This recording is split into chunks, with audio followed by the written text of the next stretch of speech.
I am the Tofu Golem. Please enjoy the video. You start by inspecting the updated sleep grind guard so you know why adjustments matter.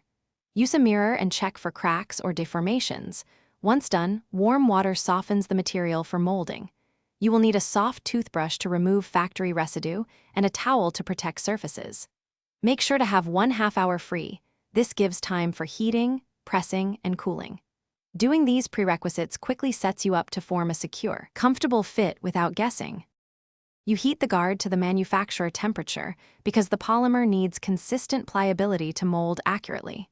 Once heated, place it onto your upper teeth, bite down evenly, and use your fingers to press the labial walls. This shapes inner contours to your bite. Suck gently to create suction and eliminate air pockets.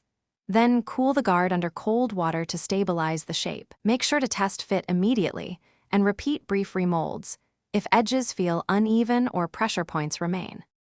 You finish by trimming excess material to prevent cheek or tongue irritation. Small adjustments can dramatically improve comfort, so go slowly.